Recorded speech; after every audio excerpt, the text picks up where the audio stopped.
It has been revealed that the investments made by the Mahapola Fund through two companies has caused a loss of 1,600 million rupees. The Mahapola Scholarship Trust Fund was launched for the welfare of students following their higher education under a concept of late Minister Lalit Atulak Mudali. The Chief Justice is a member of the Board of Trustees of the fund and is often the chairman of the board. Using 300 million rupees from the Mahapola Fund in the year 2003, the National Wealth Corporation Limited and the National Wealth Securities Limited were started in the view of adding more money to the fund. However, in the time that followed, this money was used for the benefit of various individuals instead of its intended purpose of expanding the Mahapola Fund. In light of this situation, the Cabinet of Ministers recently approved a proposal to liquidate the two companies. Newsfirst yesterday revealed how the money of the Mahapola Trust Fund were misused, and today the minister in charge convened a media briefing to clarify facts on the matter. These two companies that were established were politicized. From 2011, Johnston Fernando was the minister in charge of trade, and his son was the chairman of both the companies during that time period. It was the money from the companies of the fund that he purchased the two BMW cars that he used for his private matters. Even after that, while Vikrama Veerasurya was a member of the Mahapola Trust Fund, he also acted as a director of one of the companies and made an investment to a company at which his son was a director of.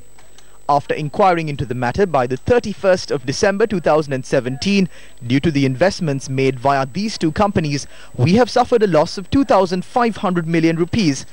The second point is that the Mahapola Fund is free of taxes.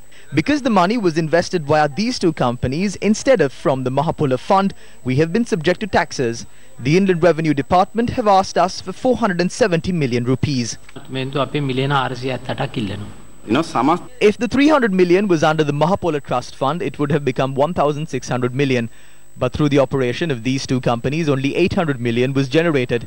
Other than that, 480 million has been paid in taxes. When you take it as a whole, the Mahapola Trust Fund has lost 1,600 million rupees that it should have made. It was decided to open the Malabe Slit Technological University in 1999. The government allocated a 25-acre land for this. Even today, this land belongs to the Mahapola Trust Fund. First, 373 million was given from the Mahapola Fund to construct a building. Today, it has become an institute with 7,000 students.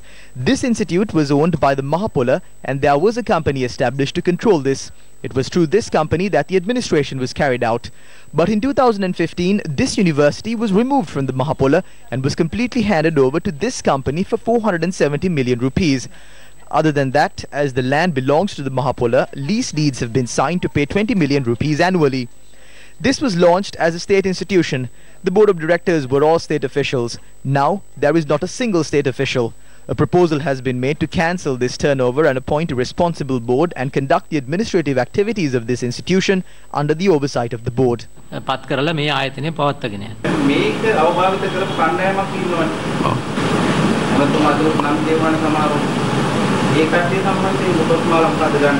Cabinet अनुमति ලබාගෙන තියෙනවා. බාරකාර අනුමුදලේ සභාපතිත්වයේ නිල බලයෙන්ම ලබලා දීලා තියෙන්නේ අද විනිසුතුමා.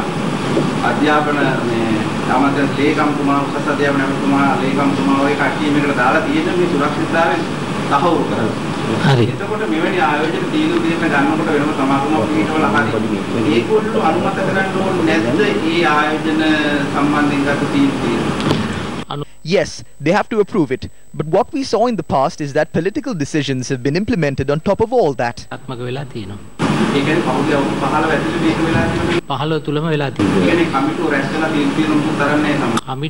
The committee has convened and taken decisions, but not with a proper understanding regarding these.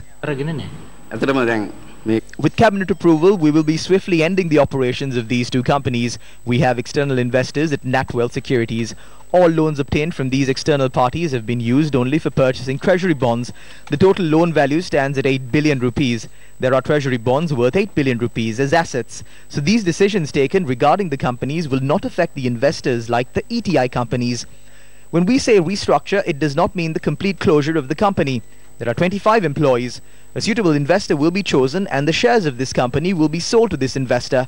The money obtained by selling the shares will also be added to the Mahapola Fund.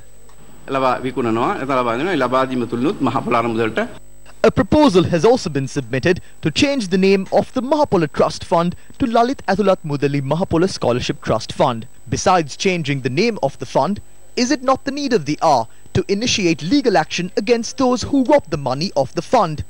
Shouldn't the mismanagement of money at a trust fund, where the chairmanship is held by the Chief Justice, draw even more attention to the matter? News First will keep a close watch on behalf of the public.